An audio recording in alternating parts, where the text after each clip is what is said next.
जी कि हम नेताओं से आग्रह करेंगे कि इस पर राजनीति नहीं करें। इससे बड़ा दुखद मौत ये हत्या है, मौत नहीं है।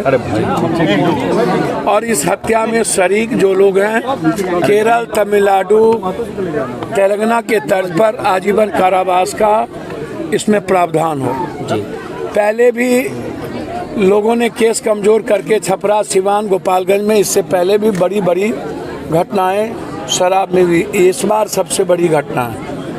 हम पहले भी आए थे, कुछ नहीं हुआ, ना तो थाना को हुआ, ना तो पदाधिकारी को हुआ, ना एक्साइज को हुआ, और ना बेचने वाले और बनाने वाले को हुआ। जी तो हम सरकार से डिमांड करेंगे कि जो बेचता है, जो बनाता है, उसको आजीवन कारावास हो और उसको बेल नहीं मिलना चाहिए। जी पहला। दूसरा, पदाधिकारी को किसी कीमत पर नौकरी से बर्खास्त किया जाना चाहिए और उस पर 302 का मुकदमा लगे। क्योंकि मेरी बात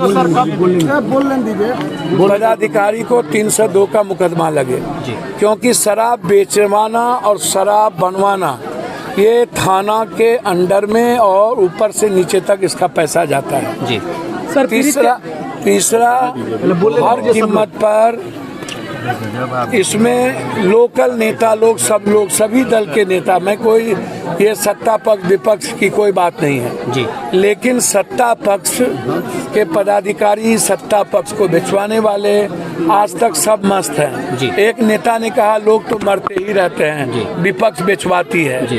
अरे ना दादा, मुसहर समाज या गरीब समाज या कुर्मी हो, मंडल हो, दानू को, चाहे महतो हो, बींद हो, कोई हो, जी मेरा सवाल वो नहीं है। मेरा सवाल ये है कि जो लोग भी शराब पीते हैं जहरीला, मेरा इंग्लिश शराब से नहीं मतलब है। मैं उन नेताओं से पूछना चाहता हूं, जहरीली शराब पी करके क्या जब शराब बिक रहा था बिहार में तब नहीं चल रहा था? तब भी तो लोग मर रहे थे।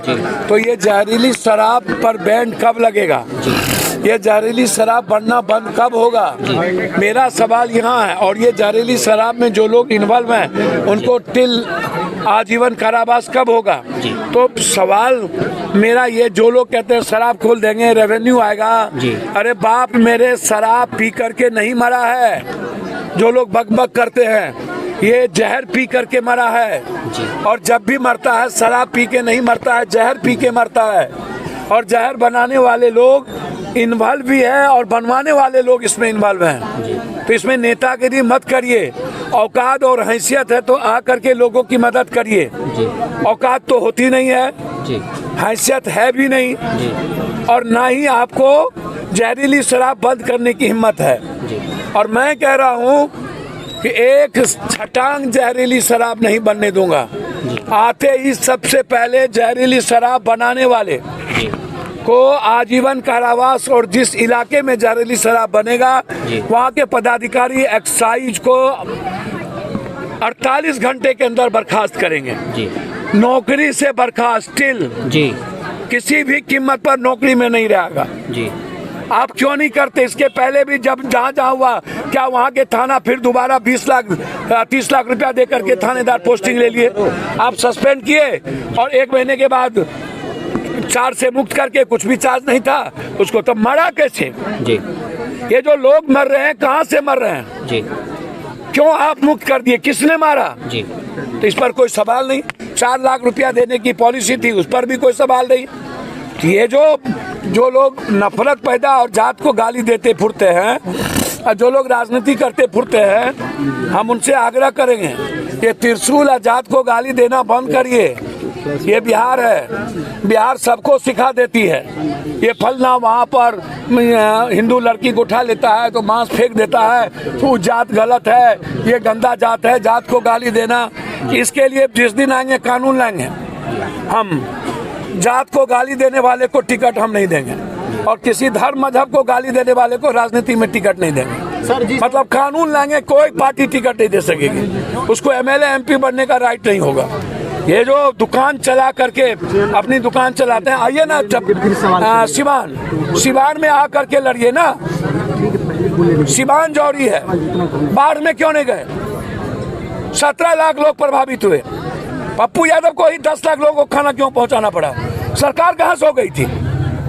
इधर भी देखते सर, क्यों नहीं आए? आपके यहाँ भी तो बाढ़ थी, छपरा में भी था, अन्य जगह भी बाढ़ आए थे।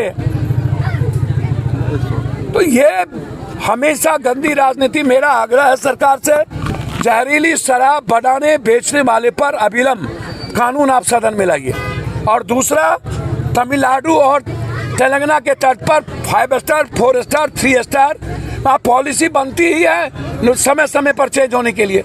आपकी सोच अच्छी है कि शराब नहीं पिए, तो आप टैक्स बढ़ा दीजिए, पूरा 70% टैक्स बढ़ा दीजिए कि हम लोग शराब नहीं ले। लेकिन जहरीली शराब तो चलेगा ना नीतीश बाबू और तेजस्वी बाबू, दोनों बाबू है ना। नीतीश बाबू कहते हैं कि शराब जो पिएगा वो मरेगा। अरे भैया, मेरे ही तो सब बोलता है, अभी तो एक और नेता बोले मरता ही रहता है। मैं नहीं जानता हूँ, मुसहर जाति से यहाँ लोग मरे हैं। सर आंकड़े को छुपाया जा रहा है, सरकारी आंकड़े में 25 लोग मरे, धरातल पे 50 की आंकड़ा बताया जा रहा है। सर मैं कह ही रहा हूँ कि जब 25 लोग मरे हैं तो आप तो 50 बोल रहे हैं, हम कह रहे हैं लगभग 100 मरे होंगे जी, लेकिन लगभग 100 मरे होंगे। चौकीदार को सस्पेंड किया जाता है बस। भैया वही बात तो मैं भी कह रहा हूँ, चौकीदार क्यों, थानेदार डीएसपी क्यों नहीं, एक्साइज क्यों नहीं, डिस्चार्ज क्यों नहीं? हम आएंगे किसी दिन सरकार में तो सबसे पहला कानून जहरीली शराब के खिलाफ लाएंगे। सर सवाल यह है कि सर आप पूर्णिया से पहुंच गए, लेकिन स्थानीय सांसद अभी फिर नहीं, मैं इस पर कुछ नहीं बोलूंगा।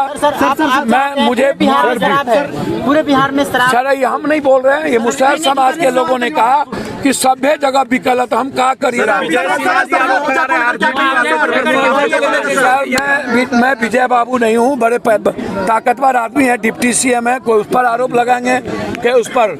मेरा विजय बाबू से यही पूछना है, कोई नेता ही है ना विजय बाबू? विजय बाबू तो बोल रहा है कि राजद दारू बेचवा रहा है। भैया मुझको तो समझ में नहीं आता है, कई बार सभी जगह बिहार में सब नेता, सब दल के नेता तो पकड़ा ही हैं। और मैं जानना चाहता हूं विजय बाबू, दिल पर हाथ, बच्चे पर हाथ रख के कहिए, क्या सब लोग दारू पीते हैं ना? 1-2% नेता छोड़ करके 98% नेता देश विदेश में जाके दारू पीते हैं या नहीं? कसम खाए थे सब नेता की नहीं? वो कसम का क्या हुआ विजय बाबू? और राजनीति विजय बाबू नहीं कीजिए। 50 लोग जो मरे हैं उसको आकर के 4-4 लाख रुपया दीजिए, और नई सरकार को औकात है तो अपने जेब से दीजिए ना। सर पिछले बार भी मुआवजा नहीं मिला और इस बार भी भैया तो मैं क्या करूं भैया, मैं तो 10-10 हजार रुपया सभी को देने का ऐलान किया हूँ। सर सांसद में क्या आवाज उठाएंगे?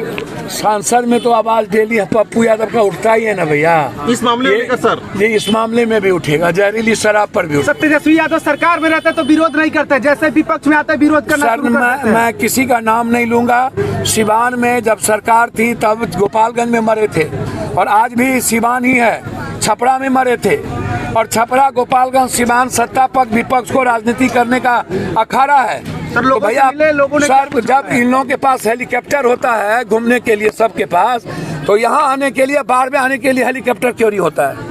जब चुनाव लड़ने के लिए 2 करोड़ 10 करोड़ रुपया होता है, तो गरीब आदमी को देने के लिए इन लोगों के पास पैसे क्यों नहीं होते हैं? तब इनके जेब में पैसा क्यों नहीं रहता है? फिर 2025 में 100 हेलीकॉप्टर कहाँ से आ जाएंगे?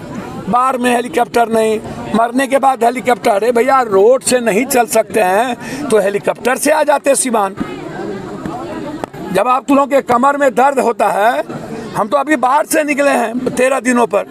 जिस दिन मेरे पिताजी का प्रार्थना सभा था उसी दिन बांध टूट गई साथ, और उस दिन से आज तक बाढ़ में हूँ। कोई गए, सब विदेश में बैठे थे, सब मजे ले रहे थे। नीतीश कुमार 4 दिन के बाद आए, एक जगह हेलीकॉप्टर से जा करके पदाधिकारी ने ऐसे ऐसे लेप दिखा दिया, बात खत्म। कुछ भी नहीं मिला आज तक बाढ़ पीड़ित को, बर्बाद हो गया पूरा बाढ़ पीड़ित। इसीलिए जो लोग जाति को गाली और हिंदू मुसलमान पर राजनीति करते हैं, ऐसे लोगों पर बैन लगे और ऐसे लोगों पर मुकदमा। धर्म की राजनीति करते हैं, क्या संदेश? भैया अभी तो पहले कर लेना। सर मुआवजा को लेकर सत्ताधारियों के लोगों से क्या अपील कीजिए? सर मैं आग्रह करूंगा 4-4 लाख रुपया मुआवजा मिलना चाहिए, जो पॉलिसी सरकार की बनी थी। सर आप